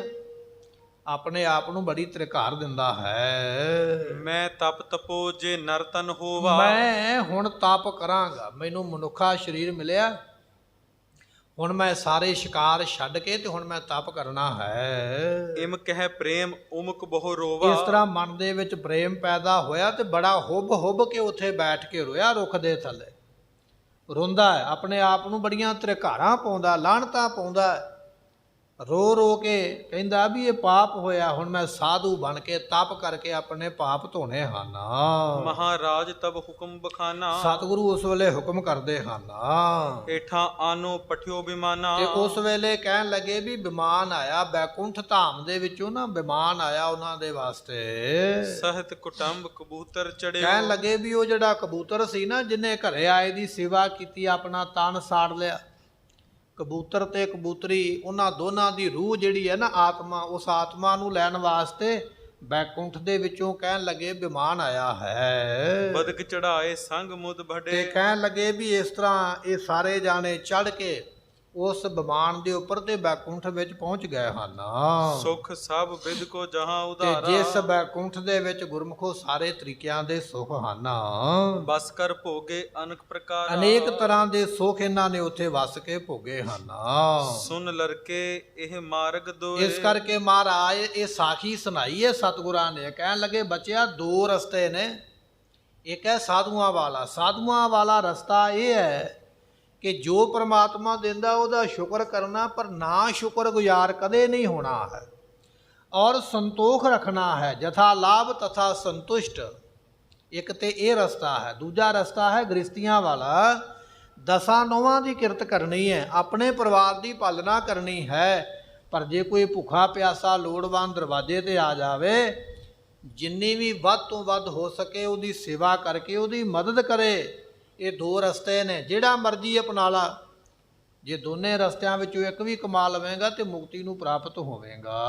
ਤੋਹੇ ਸੰਗ ਹਮ ਬੂਝਤ ਸੋਏ, ਸਤਿਗੁਰੂ ਪਾਤਸ਼ਾਹ ਕਹਿੰਦੇ ਵੀ ਅਸੀਂ ਤੈਨੂੰ ਪੁੱਛਦੇ ਹਾਂ ਵੀ ਤੂੰ ਇਹਨਾਂ ਦੋਹਾਂ ਵਿੱਚੋਂ ਕਿਹੜਾ ਕੰਮ ਕਰਨਾ ਹੈ। ਤੋਹੇ ਹਿਰਦੋ ਕਹੋ ਕੌਣ ਪਸੰਦ, ਅਤੇ ਤੇਰੇ ਹਿਰਦੇ ਵਿੱਚ ਕਿਹੜਾ ਪਸੰਦ ਹੈ, ਕਿਹੜਾ ਰਸਤਾ ਤੈਨੂੰ ਚੰਗਾ ਲੱਗਦਾ, ਤੂੰ ਦੋਨਾਂ ਵਿੱਚੋਂ ਕਿਹੜਾ ਕਰਨਾ ਚਾਹੁੰਦਾ ਹੈ। ਜਿਸ ਤੇ ਚਾਹਤ ਸ਼੍ਰੇ ਬੁਲੰਦ, ਜਿਸ ਕਰਕੇ ਤੇਰੀ ਮੁਕਤੀ ਹੋਵੇ। ਰਸਤੇ ਤੈਨੂੰ ਦੋਵੇਂ ਹੀ ਦੱਸ ਦਿੱਤੇ, ਸਾਧੂਆਂ ਵਾਲਾ ਵੀ ਦੱਸ ਦਿੱਤਾ ਹੈ, ਗ੍ਰਸਤੀਆਂ ਵਾਲਾ ਵੀ ਦੱਸਿਆ ਹੈ। ਤੂੰ ਦੱਸ ਵੀ ਦੋਹਾਂ ਵਿੱਚੋਂ ਕੀ ਕਰਨਾ ਹੈ। ਨਤੁਰ ਖੁਆਰ ਹੋਣ ਕੇ ਜਾਨੋ, ਤੇ ਮਹਾਰਾਜ ਕਹਿੰਦੇ ਜੇ ਇਹਨਾਂ ਦੋਵਾਂ ਕੰਮਾਂ ਵਿੱਚੋਂ ਇੱਕ ਵੀ ਨਾ ਕੀਤਾ, ਫਿਰ ਤੂੰ ਖੁਆਰ ਹੋਵੇਂਗਾ, ਜੰਮਣ ਮਰਨ ਵਿੱਚ ਪੈ ਕੇ ਦੁਖੀ ਹੋਵੇਂਗਾ। ਭੇਖ ਅਨੇਕ ਵਿਵੇਕੈ ਹਾਨੋ, ਅਤੇ ਇਸ ਤਰ੍ਹਾਂ ਅਨੇਕ ਤਰ੍ਹਾਂ ਦੇ ਭੇਖ ਧਾਰਨ ਕਰਨ ਦੇ ਨਾਲ ਵਿਵੇਕ ਇਹ ਗਿਆਨ ਪ੍ਰਾਪਤ ਨਹੀਂ ਹੁੰਦਾ ਹੈ। ਗ੍ਰਸਤੀ ਅਪਰ ਸਾਧ ਭਿਕਾਨੇ, ਮਹਾਰਾਜ ਕਹਿੰਦੇ ਗ੍ਰਸਤੀ ਵੀ ਬੜੇ ਨੇ, ਪਰਿਵਾਰਾਂ ਵਾਲੇ ਬੜੇ ਨੇ। ਕਿੰਨੇ ਅਰਬ ਸੰਖਿਆ ਹੋ ਗਈ ਹੈ ਲੋਕਾਂ ਦੀ, ਦੁਨੀਆ ਦੀ। ਸਾਰੇ ਗ੍ਰਸਤੀ ਮੁਕਤ ਨਹੀਂ ਹੁੰਦੇ ਤੇ ਸਾਰੇ ਸਾਧੂ ਵੀ ਮੁਕਤ ਨਹੀਂ ਹੁੰਦੇ। ਸਾਧੂ ਵੀ ਕੋਈ ਵਿਰਲਾ ਹੀ ਮੁਕਤ ਹੁੰਦਾ ਹੈ ਜਿਹੜਾ ਸੰਤੋਖੀ ਹੈ, ਤੇ ਗ੍ਰਸਤੀ ਵੀ ਕੋਈ ਵਿਰਲਾ ਹੀ ਮੁਕਤ ਹੁੰਦਾ ਜਿਹੜਾ 10 ਦੀ ਕਿਰਤ ਕਰਕੇ ਤੇ ਕਿਸੇ ਲੋੜਵੰਦ ਦੀ ਮਦਦ ਕਰਦਾ ਹੈ। ਇਹ ਨਹੀਂ ਆਪਾਂ ਕਹਿ ਸਕਦੇ ਵੀ ਸਾਰੇ ਸਾਧੂ ਮੁਕਤ ਹੋ ਜਾਣਗੇ ਜਾਂ ਸਾਰੇ ਗ੍ਰਸਤੀ ਮੁਕਤ ਹੋ ਜਾਣਗੇ। ਨਹੀਂ, ਮੁਕਤ ਉਹ ਹੋਣਗੇ ਜਿਨ੍ਹਾਂ ਨੇ ਬਚਨ ਮੰਨਿਆ ਹੈ। ਕੋ ਪੂਰਾ ਉਤਰੈ ਹਿਤ ਸਨੇ, ਜਿਹੜਾ ਪੂਰਾ ਹੋਵੇਗਾ ਨਾ ਉਹ ਸੰਸਾਰ ਤੋਂ ਪਾਰ ਹੁੰਦਾ ਹੈ। ਗੁਰ ਦੀਵਾਨ ਮੈਂ ਤੂੰ ਸਚ ਭਾਖੋ, ਸਤਿਗੁਰੂ ਕਹਿੰਦੇ ਵੀ ਇੱਥੇ ਦੱਸ ਸੰਗਤ ਵਿੱਚ ਵੀ ਤੂੰ ਕੀ ਕਰਨਾ ਹੈ। ਸਾਖੀ ਤੈਨੂੰ ਸੁਣਾਈ ਹੈ, ਗ੍ਰਸਤੀਆਂ ਦੀ ਸੁਣਾ ਦਿੱਤੀ ਹੈ, ਸਾਧੂਆਂ ਦੀ ਸੁਣਾ ਦਿੱਤੀ ਹੈ। ਬੱਚਿਆ ਤੂੰ ਦੱਸ ਵੀ ਤੂੰ ਦੋਹਾਂ ਵਿੱਚੋਂ ਕੀ ਕਰਨਾ ਹੈ। ਕਿਆ ਮਾਨੈ ਗੋ ਕਰਨ ਭਿਲਾਖੋ, ਤੇਰੇ ਮਨ ਦੀ ਕੀ ਇੱਛਾ ਹੈ, ਤੂੰ ਕੀ ਕਰਨਾ ਚਾਹੁੰਦਾ ਹੈ ਉਹ ਦੱਸਣਾ ਕਰ। ਕਬੀਰ ਸਾਹਿਬ ਜੀ ਕਹਿਣ ਲੱਗੇ, ਕਬੀਰ ਗ੍ਰਹਿਓ ਕਰੇ ਤਾਂ ਧਰਮ ਕਰ, ਨਾਹੀ ਤਾਂ ਕਰ ਬੈਰਾਗ। ਜੇ ਤੂੰ ਗ੍ਰਹਿਓ ਕਹੀਏ ਘਰ ਕੀਤਾ ਹੈ, ਭਾਵ ਕਿ ਘਰ ਵਾਲਾ ਬਣਿਆ ਹੈ, ਤੂੰ ਘਰ ਬਣਾਇਆ, ਗ੍ਰਸਤੀ ਬਣਿਆ, ਪਰਿਵਾਰ ਵਾਲਾ ਬਣਿਆ। ਕਬੀਰ ਜੋ ਗ੍ਰਹਿ ਕਰੇ ਤਾਂ ਧਰਮ ਕਰ, ਫਿਰ ਧਰਮ ਦੀ ਕਮਾਈ ਕਰ। ਦਸਾਂ ਨੋਹਾਂ ਦੀ ਕਿਰਤ ਕਰਕੇ ਉਹਨੂੰ ਧਰਮ ਦੇ ਵਾਸਤੇ ਵੀ ਵੰਡ, ਜਾਂ ਜਿਹੜਾ ਲੋੜਵੰਦ ਤੇਰੇ ਦਰਵਾਜ਼ੇ ਤੇ ਆ ਗਿਆ ਉਹਦੀ ਮਦਦ ਕਰ। ਕਬੀਰ ਜੋ ਗ੍ਰਹਿ ਕਰੇ ਤਾਂ ਧਰਮ ਕਰ, ਨਾਹੀ ਤੇ ਕਰ ਬੈਰਾਗ। ਜੇ ਗ੍ਰਸਤੀ ਨਹੀਂ ਨਾ ਬਣਨਾ, ਵੈਰਾਗੀ ਬਣਨਾ, ਵੈਰਾਗੀ ਬਣ ਜਾ, ਸਾਧੂ ਬਣ ਜਾ। ਦੁਨੀਆ ਦੀ ਮੋਹ ਮਮਤਾ ਛੱਡ ਦੇ।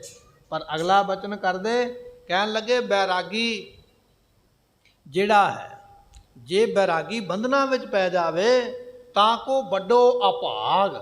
ਇੱਕ ਬੰਨੇ ਸਾਧੂ ਬਣਿਆ, ਘਰ ਛੱਡਿਆ, ਮੈਂ ਨਹੀਂ ਪਰਿਵਾਰ ਵਿੱਚ ਰਹਿਣਾ, ਪਰਿਵਾਰ ਛੱਡ ਕੇ ਸਾਧੂ ਬਣ ਗਿਆ, ਸਾਧੂ ਬਣ ਕੇ ਫਿਰ ਬੰਧਨਾਂ ਵਿੱਚ ਪੈ ਜਾਵੇ, ਆਹ ਡੇਰਾ ਮੇਰਾ ਹੈ, ਆਹ ਘਰ ਮੇਰਾ ਹੈ, ਆਹ ਜ਼ਮੀਨ ਮੇਰੀ ਹੈ, ਆਹ ਗੱਡੀਆਂ ਮੋਟਰਾਂ ਮੇਰੀਆਂ ਨੇ, ਫਿਰ ਪੈ ਗਿਆ ਉਸੇ ਜੰਜਾਲ ਵਿੱਚ।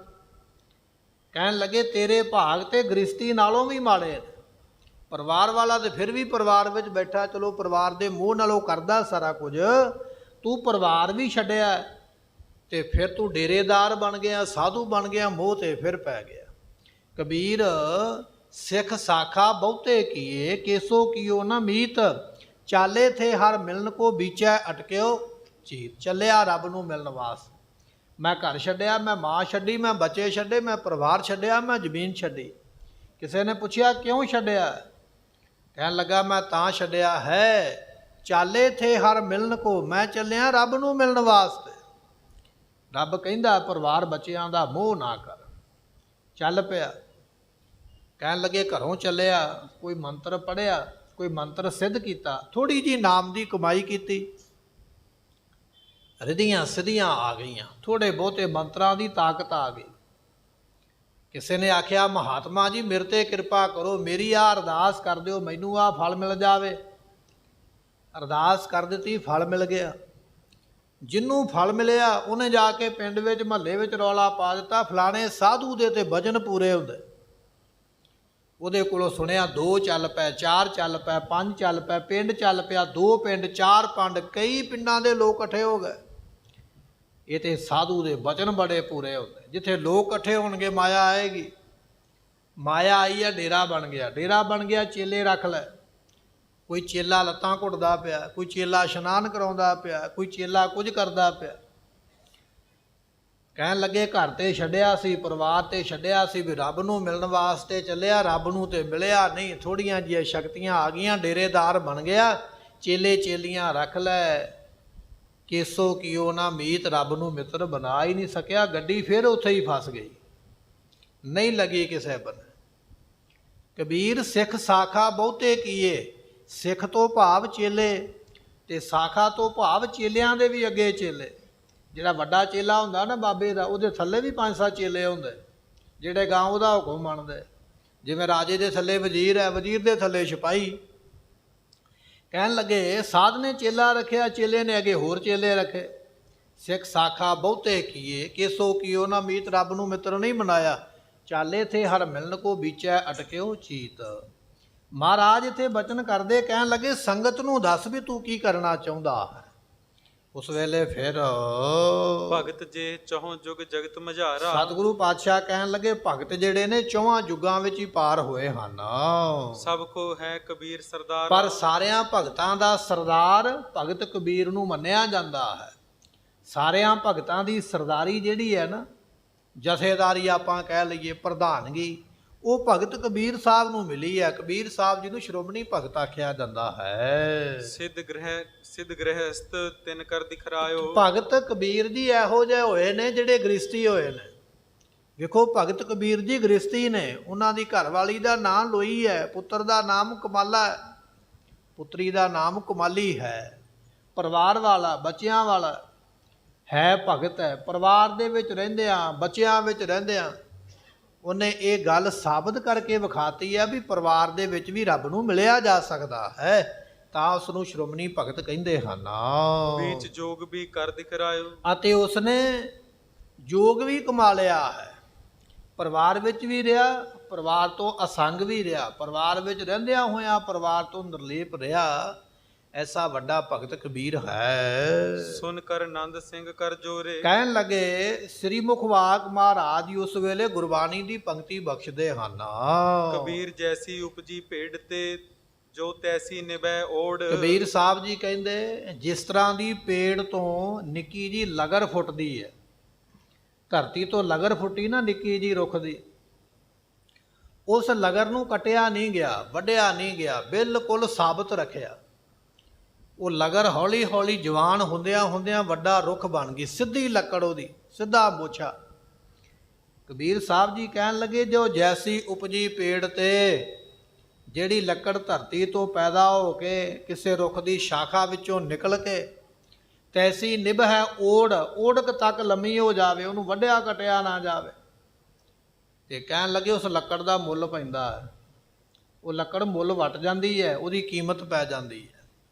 ਹੀਰਾ ਕਿਸਕਾ ਬਾਪਰਾ ਪੁਜਹਿ ਨਾ ਰਤਨ ਕਰੋੜ। ਇਸੇ ਤਰ੍ਹਾਂ ਮਾਂ ਦੇ ਪੇਟ ਦੇ ਵਿੱਚੋਂ ਬੱਚੇ ਦਾ ਜਨਮ ਹੋਇਆ ਹੈ, ਤੇ ਜੇ ਉਸ ਬੱਚੇ ਦੇ ਤਨ ਨੂੰ ਵੱਢਿਆ ਨਾ ਜਾਵੇ, ਕਟਿਆ ਨਾ ਜਾਵੇ, ਆਪਣੇ ਹਿਸਾਬ ਦੇ ਨਾਲ ਉਸ ਨੂੰ ਮੋੜਿਆ ਨਾ ਜਾਵੇ, ਜਿਵੇਂ ਕਿ ਹਿੰਦੂ ਮਤ ਦੇ ਵਿੱਚ ਕੇਸ ਕੱਟ ਕੇ ਤੇ ਸਿਰ ਵਿੱਚ ਬੋਦੀ ਰੱਖਦੇ ਨੇ, ਕਟਿਆ ਨਾ, ਕੋਈ ਤੇ ਘਟਾਇਆ ਨਾ, ਉਹਦਾ ਘਟਾਉਣਾ ਨਹੀਂ ਸੀ ਚਾਹੀਦਾ। ਜੋ ਰੱਬ ਨੇ ਕੀਤਾ ਉਹਨੂੰ ਸਾਬਤ ਰੱਖਣਾ ਚਾਹੀਦਾ। ਮੁਸਲਮਾਨ ਧਰਮ ਦੇ ਵਿੱਚ ਪੈਦਾ ਹੋ ਗਿਆ, ਉਹਨਾਂ ਨੇ ਸੁੰਨਤ ਕਰ ਦਿੱਤੀ, ਕਿਹਾ ਸੁੰਨਤ ਕਰਕੇ ਤੂੰ ਮੁਸਲਮਾਨ ਬਣੇਗਾ। ਘਟਾਇਆ ਤੇ ਉਹਨਾਂ ਨੇ ਵੀ ਹੈ, ਰੱਬ ਦੇ ਕੀਤੇ ਨੂੰ ਪੂਰਾ ਨਹੀਂ ਰੱਖਿਆ। ਹਿੰਦੂ ਦੇ ਘਰ ਵਿੱਚ ਜਨਮ ਲੈਂਦਾ ਤੇ ਵਾਲ ਕੱਟਣੇ ਪਏ, ਬੋਦੀ ਰੱਖਣੀ ਪਈ ਹੈ। ਜਦੋਂ ਕੋਈ ਮਰ ਜਾਵੇ ਤੇ ਸਾਰੇ ਵਾਲ ਵੱਢ ਕੇ ਕਹਿੰਦੇ ਵੀ ਮੁੰਡਨ ਕੀਤਾ ਹੈ, ਪਰ ਮੁੰਡਨ ਕਰਨਾ ਹੈ ਤੇ ਵੱਢਿਆ ਹੈ ਨਾ, ਸਰੀਰ ਦਾ ਘਾਟਾ ਕੀਤਾ ਨਾ, ਘਟਾ ਦਿੱਤਾ। ਮੁਸਲਮਾਨ ਦੇ ਘਰ ਵਿੱਚ ਪੈਦਾ ਹੋਇਆ ਤੇ ਸੁੰਨਤ ਹੋ ਗਈ ਹੈ, ਬੋਧੀਆਂ ਦੇ ਘਰ ਵਿੱਚ ਹੋ ਗਿਆ ਤੇ ਸਿਰ ਬਿਲਕੁਲ ਗੰਜਾ ਹੀ ਹੋ ਗਿਆ, ਜੈਨੀ ਬਣ ਗਿਆ, ਸਰੇਵੜਾ ਬਣ ਗਿਆ। ਕਿਸੇ ਵੀ ਧਰਮ ਦੇ ਵਿੱਚ ਜਾਂਦਾ ਕੋਈ ਨਾ ਕੋਈ ਨਵਾਂ ਪੰਗਾ ਖੜਾ ਹੋ ਜਾਂਦਾ। ਕੋਈ ਆਖਦਾ ਜਟਾਂ ਰੱਖ ਲਵੋ, ਕੋਈ ਆਖਦਾ ਬਿਲਕੁਲ ਦੀਵਾਨੇ ਵਰਗਾ ਸਿਰ ਬਣਾ ਲਵੋ, ਵਾਲ ਹੋਣਾ ਨਹੀਂ ਚਾਹੀਦਾ। ਕੋਈ ਆਖਦਾ ਬਰਸ਼ ਨਹੀਂ ਕਰਨਾ ਚਾਹੀਦਾ, ਗੰਦੇ ਦੰਦ ਹੋਣੇ ਚਾਹੀਦੇ, ਦੰਦਾਂ ਵਿੱਚ ਗੰਦ ਮੰਦ ਫਸਿਆ ਹੋਣਾ ਚਾਹੀਦਾ। ਕੋਈ ਆਖਦਾ ਆਪਣੀ ਗੰਦਗੀ ਆਪ ਹੀ ਖਾ ਲਵੋ, ਆਪਣੀ ਵਿਸ਼ਟਾ ਆਪੇ ਖਾ ਲਵੋ, ਮੰਤਰ ਪੜ੍ਹੋ। ਸਰੀਰ ਨਾਲ ਸਾਰਿਆਂ ਨੇ ਘਾਟਾ ਵਾਧਾ ਕੀਤਾ ਹੈ, ਸਾਰੇ ਧਰਮਾਂ ਦੇ ਲੋਕਾਂ ਨੇ। ਸਰੀਰ ਉਵੇਂ ਨਹੀਂ ਰੱਖਿਆ ਜਿਵੇਂ ਰੱਬ ਨੇ ਦਿੱਤਾ ਹੈ, ਪਰ ਸਰੀਰ ਉਵੇਂ ਦਾ ਉਵੇਂ ਗੁਰੂ ਦੇ ਸਿੱਖ ਨੇ ਰੱਖਿਆ ਹੈ। ਇੱਕ ਵਾਰੀ ਆਖੀਏ ਸਤਨਾਮ। ਧੰਨ ਗੁਰੂ ਗੋਬਿੰਦ ਸਿੰਘ ਮਹਾਰਾਜ ਦੀ ਬੜੀ ਵੱਡੀ ਸਾਨੂੰ ਇਹ ਬਖਸ਼ਿਸ਼ ਹੈ ਕਿ ਮਾਤਾ ਦੇ ਪੇਟ ਤੋਂ ਜਨਮ ਲੈ ਕੇ ਤੁਸੀਂ ਸਰੀਰ ਨੂੰ ਵਧਾਓ ਨਾ, ਘਟਾਓ ਨਾ, ਨਾ ਇਹਨੂੰ ਵੱਢੋ, ਨਾ ਇਹਨੂੰ ਬਹੁਤਾ ਬਣਾਓ। ਜਿਵੇਂ ਦਾ ਜਨਮ ਮਿਲਿਆ, ਜਿਵੇਂ ਦੇ ਕੇਸ ਮਿਲੇ, ਜਿਵੇਂ ਦਾ ਸਰੀਰ ਮਿਲਿਆ, ਇਹਦੇ 'ਚ ਵਾਧਾ ਘਾਟਾ ਨਾ ਕਰ, ਰੱਬ ਤੇਰੇ ਤੇ ਖੁਸ਼ ਹੋਵੇਗਾ। ਮੰਨ ਲਓ ਸਾਨੂੰ ਕੋਈ ਬੰਦਾ ਤੋਹਫਾ ਦੇ ਦੇਵੇ, ਗਿਫਟ ਦੇ ਦੇਵੇ, ਤੇ ਅਸੀਂ ਉਹਦਾ ਤੋਹਫਾ ਵੇਖ ਕੇ ਅੱਗੋਂ ਨੱਕ ਚੜਾਈਏ ਵੀ ਹਾਂ ਇਹ ਨਹੀਂ ਠੀਕ, ਇਹਦਾ ਰੰਗ ਨਹੀਂ ਠੀਕ, ਇਹ ਕੱਪੜਾ ਨਹੀਂ ਠੀਕ, ਇਹਦਾ ਡਿਜ਼ਾਈਨ ਨਹੀਂ ਠੀਕ। ਜਿਹਨੇ ਸਾਨੂੰ ਉਹ ਗਿਫਟ ਦਿੱਤਾ ਉਹ ਕੀ ਪਤਾ ਕਿੰਨਾ ਮਹਿੰਗਾ ਲੈ ਕੇ ਆਇਆ ਤੇ ਕਿੰਨੇ ਭਾਵਨਾ ਪ੍ਰੇਮ ਦੇ ਨਾਲ ਲੈ ਕੇ ਆਇਆ। ਸਾਡਾ ਨੱਕ ਚੜਾਇਆ, ਉਹਦੇ ਮਨ ਵਿੱਚ ਗੁੱਸਾ ਆਇਆ ਵੀ ਐਤਕੀ ਤੇ ਦੇ ਚੱਲਿਆ, ਗਾਂ ਨੂੰ ਪੁੱਤਰਾ ਵੀ ਇਹ ਨਹੀਂ ਮਿਲੇਗਾ, ਜਿਵੇਂ ਖਾਲੀ ਆਇਆ ਨਾ ਖਾਲੀ ਜਾਇਆ ਕਰੇਗਾ। ਇਹ ਰੱਬ ਨੇ ਸਾਨੂੰ ਸਰੀਰ ਜਿਹੜਾ ਗਿਫਟ ਦਿੱਤਾ ਰੱਬ ਨੇ, ਪਰ ਜੇ ਰੱਬ ਦੇ ਕੋਲੋਂ ਗਿਫਟ ਲੈ ਕੇ ਅਸੀਂ ਰੱਬ ਨੂੰ ਵੀ ਨੱਕ ਚੜਾਈਏ ਵੀ ਹੋ ਰੱਬਾ ਤੂੰ ਕਿੱਥੇ ਮੈਨੂੰ ਸੋਹਣਾ ਬਣਾਇਆ, ਮੈਂ ਤੈਨੂੰ ਸੋਹਣਾ ਬਣ ਕੇ ਵਿਖਾਵਾਂਗਾ, ਤੇ ਚਲਾ ਗਿਆ ਬਿਊਟੀ ਪਾਰਲਰ ਦੇ ਵਿੱਚ ਸੋਹਣਾ ਬਣਨ ਵਾਸਤੇ। ਇੱਥੇ ਰਗੜ ਰਗੜ ਕੇ ਮੈਨੂੰ ਗੋਰਾ ਕਰ ਦਿਓ, ਮੇਰੇ ਕੇਸਾਂ ਨੂੰ ਵੱਢ ਕੱਟ ਕੇ ਬਦਲ ਦਿਓ। ਮਤਲਬ ਇਹ ਹੈ ਵੀ ਜੋ ਰੱਬਾ ਤੂੰ ਦਿੱਤਾ ਉਹ ਠੀਕ ਨਹੀਂ, ਮੈਂ ਹੁਣ ਠੀਕ ਕਰਕੇ ਵਿਖਾਵਾਂਗਾ। ਤੇ ਫਿਰ ਰੱਬ ਸਾਡੇ ਤੇ ਖੁਸ਼ ਥੋੜ੍ਹੀ ਹੋਵੇਗਾ, ਰੱਬ ਤੇ ਨਾਰਾਜ਼ ਹੋਵੇਗਾ ਨਾ ਵੀ ਜੋ ਮੈਂ ਦਿੱਤਾ ਇਹਨੂੰ ਪਸੰਦ ਨਹੀਂ ਆਇਆ। ਮਾਂ ਬਾਪ ਕੋਈ ਰਿਸ਼ਤੇਦਾਰ ਸਾਨੂੰ ਗਿਫਟ ਦਿੰਦਾ ਹੈ, ਅਸੀਂ ਉਹਦਾ ਮਾੜਾ ਸਮਝੀ ਬੈਠੇ ਹਾਂ ਤੇ ਫਿਰ ਖੁਸ਼ੀ ਤੇ ਨਹੀਂ ਨਾ ਹੁੰਦੀ। ਰੱਬ ਨੇ ਸਾਨੂੰ ਇਹ ਸਰੀਰ ਗਿਫਟ ਦੇ ਦਿੱਤਾ, ਅਸੀਂ ਇਹਨੂੰ ਆਖਿਆ ਵੀ ਰੱਬਾ ਚੰਗਾ ਨਹੀਂ ਬਣਾਇਆ, ਰੱਬ ਖੁਸ਼ ਥੋੜ੍ਹੀ ਹੈ। ਪਰ ਰੱਬ ਖੁਸ਼ ਉਹਦੇ ਤੇ ਹੈ ਜਿਹਨੇ ਧੰਨ ਗੁਰੂ ਨਾਨਕ ਦੇਵ ਮਹਾਰਾਜ ਦੀ ਸਿੱਖੀ ਨੂੰ ਸਾਂਭਿਆ ਹੈ, ਜਿਹਨੇ ਨਾ ਆਪਣੇ ਕੇਸ ਕੱਟੇ, ਨਾ ਕੋਈ ਸਰੀਰ ਦਾ ਅੰਗ ਕੱਟਿਆ, ਨਾ ਸੁੰਨਤ ਕਰਾਈ ਹੈ, ਨਾ ਬੁੱਧੀ ਰੱਖੀ ਹੈ। ਸਰੀਰ ਜਿਵੇਂ ਕੁਦਰਤ ਦੇ ਮੁਤਾਬਕ ਆਪਣੇ ਆਪ ਜਿਵੇਂ ਜਿਵੇਂ ਵੱਧਦਾ ਪਿਆ ਬਣਦਾ ਪਿਆ ਉਸੇ ਤਰ੍ਹਾਂ ਹੀ ਰਹਿਣ ਦਿੱਤਾ, ਕੋਈ ਛੇੜਛਾੜ ਨਹੀਂ ਕੀਤੀ ਹੈ। ਰੱਬ ਉਹਦੇ ਤੇ ਬਿਲਕੁਲ ਖੁਸ਼ ਹੈ, ਇਹ ਮੇਰੀ ਦਿੱਤੀ ਦਾਤ ਤੇ ਖੁਸ਼ ਹੈ। ਕਹਿਣ ਲੱਗੇ ਹੀਰਾ ਕਿਸ ਕਾ ਬਾਪੁਰਾ, ਹੀਰਾ ਕੀ ਹੈ? ਦੁਨੀਆ ਆਖਦੇ ਹੀਰਾ ਬੜਾ ਮਹਿੰਗਾ ਹੈ, ਹੀਰੇ ਦੀ ਬੜੀ ਕੀਮਤ ਹੈ। ਬੰਦਿਆ ਤੇਰੇ ਮਨੁੱਖਾ ਸਰੀਰ ਦੇ ਬਦਲੇ ਹੀਰੇ ਤਾਂ ਕੀ ਕਰੋੜਾਂ ਰਤਨ ਵੀ ਇੱਕ ਪਾਸੇ ਰੱਖ ਦਈਏ ਤਾਂ ਵੀ ਇਸ ਮਨੁੱਖਾ ਸਰੀਰ ਦੀ ਬਰਾਬਰੀ ਨਹੀਂ ਹੋ ਸਕਦੀ ਹੈ, ਜਿਹੜਾ ਰੱਬ ਨੇ ਤੈਨੂੰ ਬਿਲਕੁਲ ਫ੍ਰੀ ਦਿੱਤਾ ਹੈ। ਇਹ ਕਬੀਰ ਸਾਹਿਬ ਜੀ ਇਸ ਪੰਕਤੀ ਵਿੱਚ ਬਖਸ਼ਦੇ ਹਨ। ਸੁਨ ਕਰ ਨੰਦ ਸਿੰਘ ਕਰ ਜੋਰੇ, ਨੰਦ ਸਿੰਘ ਨੇ ਸੁਣੇ ਨਾ ਬਚਨ ਮਹਾਰਾਜ ਦੇ, ਹੱਥ ਜੋੜ ਕੇ ਕਹਿੰਦਾ ਹੈ ਕਲਗੀ ਧਰ ਕੇ ਚਰਨ ਨਿਹੋਰੇ। ਮਹਾਰਾਜ ਦੇ ਚਰਨਾਂ ਨੂੰ ਵੇਖ ਕੇ ਨਾ ਸਤਿਗੁਰਾਂ ਨੇ ਆਖਿਆ ਨਾ ਤੂੰ ਦੱਸ ਕੀ ਕਰਨਾ ਬੱਚਿਆ, ਗ੍ਰਸਤੀ ਬਣਨਾ ਕਿ ਸੰਤ ਬਣਨਾ ਹੈ? ਤੇ ਸੁਣ ਕੇ ਫਿਰ ਆਖਦਾ ਹੈ ਦੀਨ ਹੋਏ ਅਨੁਸਾਰ ਬਖਾਨਿਓ। ਬੜੀ ਨਿਮਰਤਾ ਦੇ ਨਾਲ ਇਹ ਭਾਈ ਨੰਦ ਸਿੰਘ ਕਹਿਣ ਲੱਗੇ ਹਨ, ਅਬ ਮੈਂ ਬਚਨ ਆਪ ਕੇ ਮਾਨਿਓ। ਸਤਿਗੁਰੂ ਮੈਂ ਤੁਹਾਡਾ ਬਚਨ ਮੰਨ ਲਿਆ, ਤੁਹਾਡੇ ਦੋਨੇ ਹੀ ਬਚਨ ਮੈਨੂੰ ਬੜੇ ਚੰਗੇ ਲੱਗੇ ਹਨ। ਸਿੱਖ ਆਪ ਕੋ ਅਬ ਮਨ ਭਾਵੈ। ਮਹਾਰਾਜ ਮੈਂ ਹੁਣ ਤੁਹਾਡਾ ਸਿੱਖ ਬਣਾ, ਇਹ ਮੇਰੇ ਮਨ ਨੂੰ ਭਾਉਂਦਾ ਚੰਗਾ ਲੱਗਦਾ ਹੈ। ਮੋਹਿ ਢਿੱਗ ਗ੍ਰਸਤ ਹੋਣ ਬਨ ਆਵੈ। ਸਤਿਗੁਰੂ ਪਾਤਸ਼ਾਹ ਜੀ ਮੇਰਾ ਦੋਨਾਂ ਫੈਸਲਿਆਂ ਵਿੱਚੋਂ ਮੈਂ ਇੱਕ ਫੈਸਲਾ ਕਰਨਾ, ਜਾਂ ਸਾਧੂ ਬਣਨਾ ਜਾਂ ਗ੍ਰਸਤੀ ਬਣਨਾ।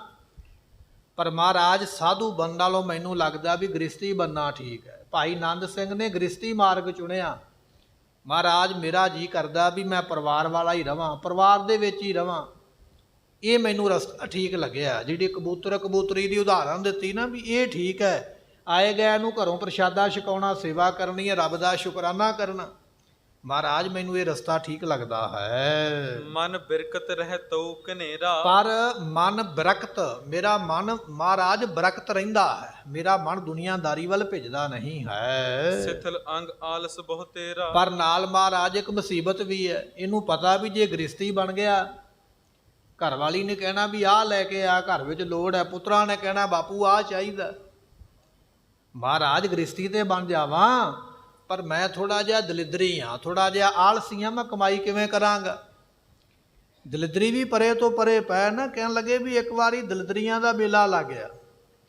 ਕਹਿਣ ਲੱਗੇ ਸਾਰੇ ਦਲਿਦਰੀ ਇਕੱਠੇ ਕਰੋ, ਇਹਨਾਂ ਵਿੱਚੋਂ ਚੁਣੀਏ ਵੀ ਸਭ ਤੋਂ ਚੰਗਾ ਦਲਿਦਰੀ ਕੌਣ ਹੈ, ਪਹਿਲੇ ਨੰਬਰ ਤੇ ਆਉਣ ਵਾਲਾ। ਤੇ ਜਿਹੜੇ ਇਲਾਕੇ ਦੇ ਸਾਰੇ ਦਲਿਦਰੀ ਸਾਨੂੰ ਪਹੁੰਚ ਗਏ। ਮੈਂ ਜ਼ਿਆਦਾ ਦਲਿਦਰ ਰੱਖਦਾ, ਦੂਜਾ ਆਖਦਾ ਮੈਂ ਜ਼ਿਆਦਾ ਰੱਖਦਾ। ਇੱਕ ਇਹੋ ਜਿਹਾ ਦਲਿਦਰੀ ਹੋ ਗਿਆ ਹੀ ਨਹੀਂ, ਆਪਣੇ ਘਰੇ ਸੁਤਾ ਰਿਹਾ। ਤੇ ਜਿਨ੍ਹਾਂ ਨੇ ਇਨਾਮ ਦੇਣਾ ਸੀ ਨਾ ਉਹਨਾਂ ਉਹਨੂੰ ਇਨਾਮ ਦਿੱਤਾ। ਕਹਿਣ ਲੱਗੇ ਤੁਸੀਂ ਤੇ ਫਿਰ ਵੀ ਉਦਮ ਕੀਤਾ, ਇੱਥੇ ਭਾਗ ਲੈਣ ਆ ਗਏ ਜੇ, ਦਲਿਦਰੀ ਤੇ ਉਹ ਹੈ ਜਿਹੜਾ ਭਾਗ ਲੈਣ ਵੀ ਨਹੀਂ ਆਇਆ।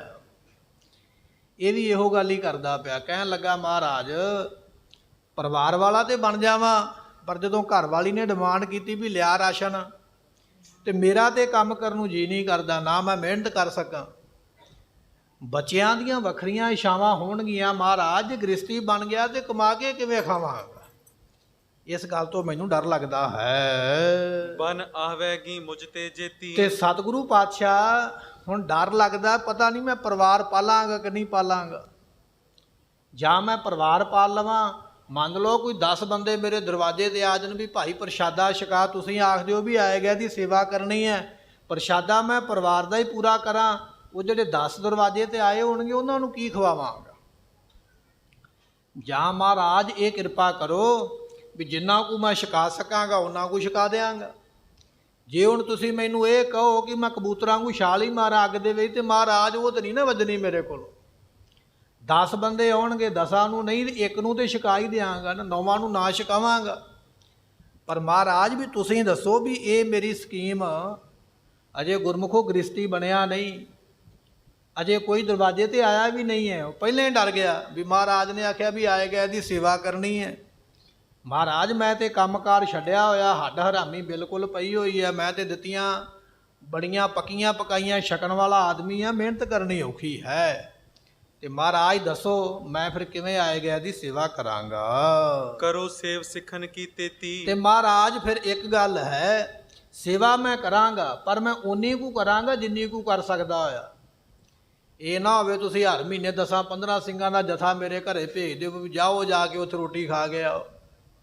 ਮਹਾਰਾਜ ਮੈਂ ਨਹੀਂ ਜੇ ਖਵਾ ਸਕਦਾ, ਮੈਂ ਤੇ ਉਨੀ ਕੁ ਖਵਾਵਾਂਗਾ ਜਿੰਨੀ ਕੁ ਖਵਾ ਸਕਦਾ।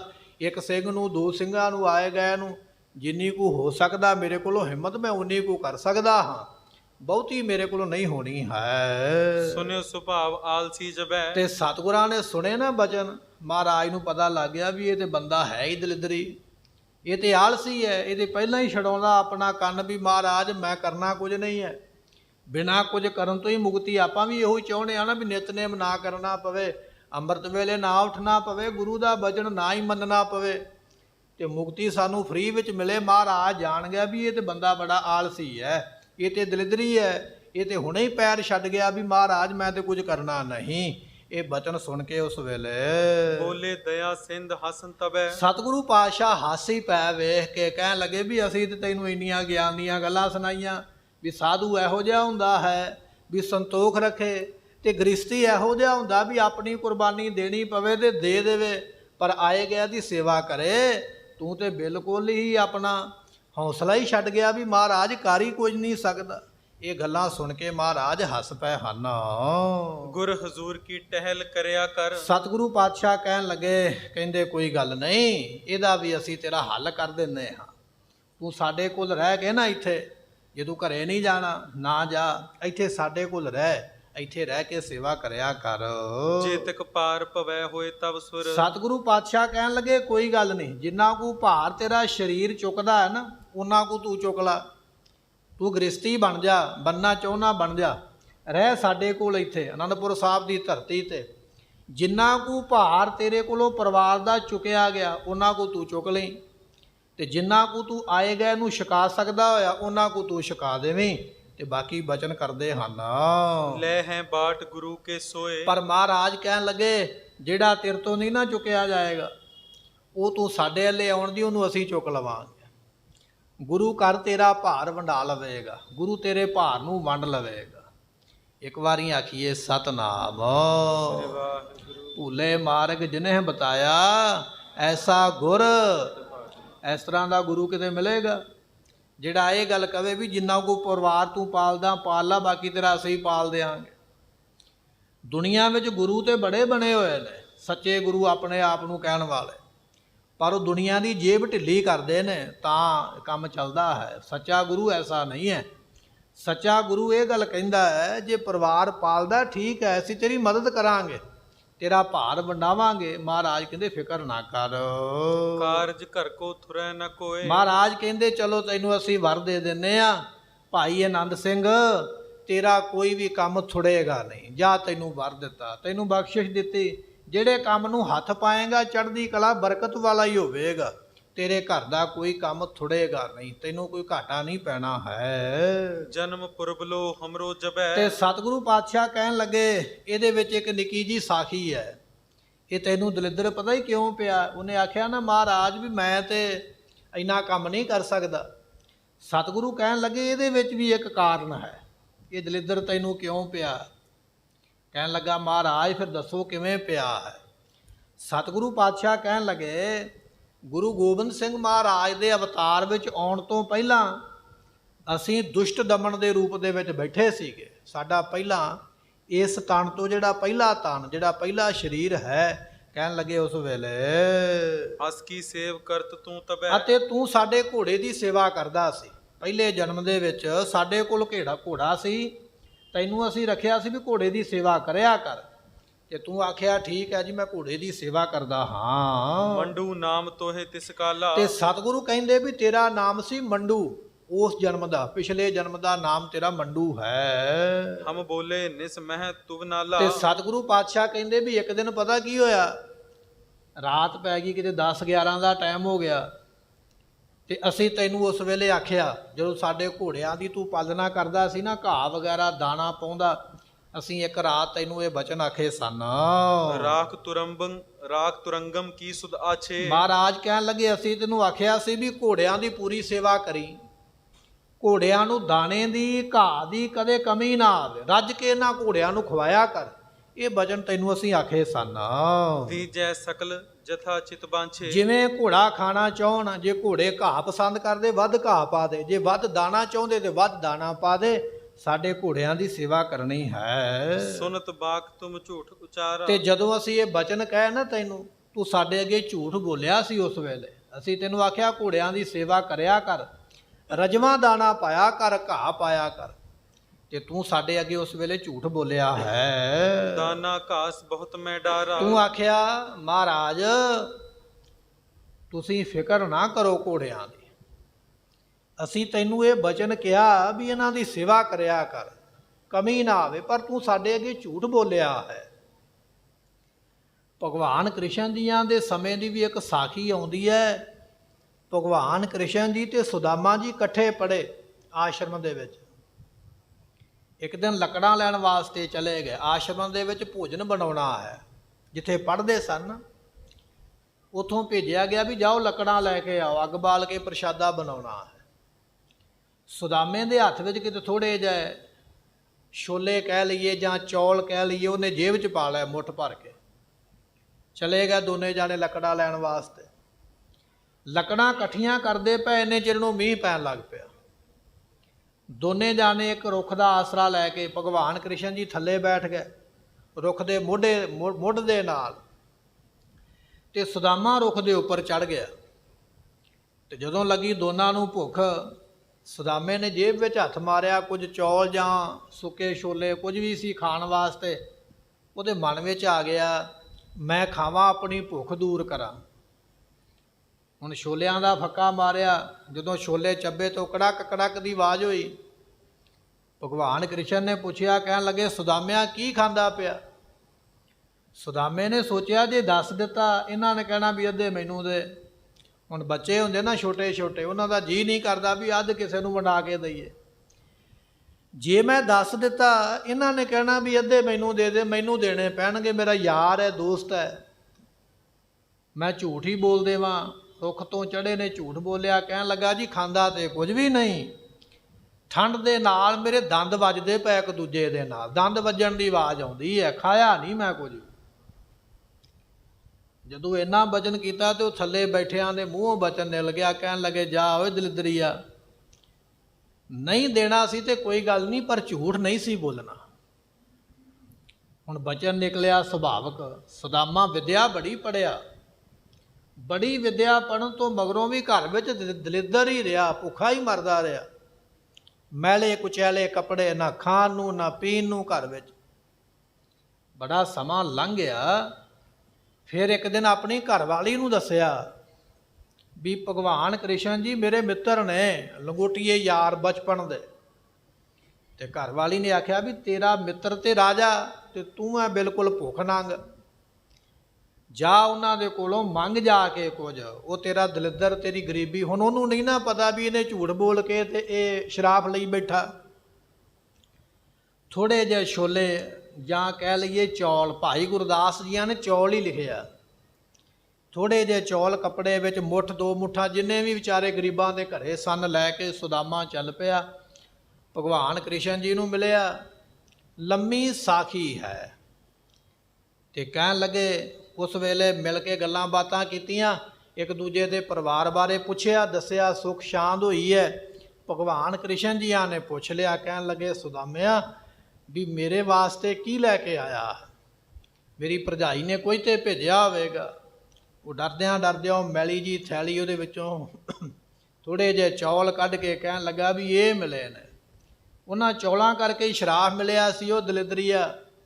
ਉਹਨਾਂ ਚੌਲਾਂ ਦਾ ਫੱਕਾ ਮਾਰ ਕੇ ਆਖਿਆ, ਕਹਿਣ ਲੱਗੇ ਸੁਦਾਮਿਆ ਤੈਨੂੰ ਅੱਜ ਰਿਧੀਆਂ ਸਿੱਧੀਆਂ ਸਾਰੀਆਂ ਹੀ ਬਖਸ਼ਿਸ਼ ਕਰ ਦਿੱਤੀਆਂ।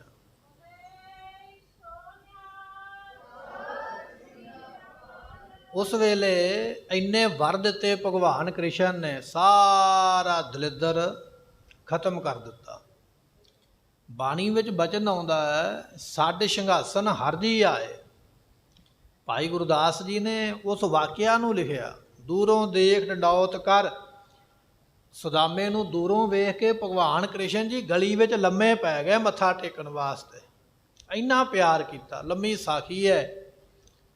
ਪਰ ਜਿਹੜਾ ਗੁਰੂ ਦੇ ਅੱਗੇ, ਅਵਤਾਰ ਦੇ ਅੱਗੇ ਝੂਠ ਬੋਲਦਾ ਹੈ, ਉਹਨੂੰ ਸ਼ਰਾਫ ਮਿਲ ਜਾਂਦਾ ਹੈ। ਗੁਰੂ ਗੋਬਿੰਦ ਸਿੰਘ ਮਹਾਰਾਜ ਕਹਿੰਦੇ ਅਸੀਂ ਤੈਨੂੰ ਪੁੱਛਿਆ ਵੀ ਘੋੜਿਆਂ ਦੀ ਸੇਵਾ ਕਰ ਰੱਜ ਕੇ, ਤੂੰ ਸਾਡੇ ਸਾਹਮਣੇ ਝੂਠ ਬੋਲਿਆ। ਹੁਣ ਝੂਠ ਕਿਹੜਾ ਬੋਲਿਆ? ਉਹ ਆਪਾਂ ਕੱਲ ਦੇ ਦੀਵਾਨ ਵਿੱਚ ਸਰਵਣ ਕਰਾਂਗੇ। ਸਮੇਂ ਦੀ ਸਮਾਪਤੀ, ਭੁੱਲਾਂ ਦੀ ਮੁਆਫੀ। ਇਹਨੇ ਝੂਠ ਕਿਉਂ ਬੋਲਿਆ ਸੀ ਔਰ ਮਹਾਰਾਜ ਨੇ ਕੀ ਸ਼ਰਾਪ ਦਿੱਤਾ ਸੀ, ਇਹ ਇਤਿਹਾਸ ਆਪਾਂ ਕੱਲ ਨੂੰ ਫਿਰ ਸਰਵਣ ਕਰਾਂਗੇ। ਲੇਖਾ ਕਤ ਹੈ ਨਾ ਛੂਟੀਐ, ਬਖਸ਼ਣ ਹਾਰ ਬਖਸ਼ ਲੈ। ਵਾਹਿਗੁਰੂ ਜੀ ਕਾ ਖਾਲਸਾ, ਵਾਹਿਗੁਰੂ।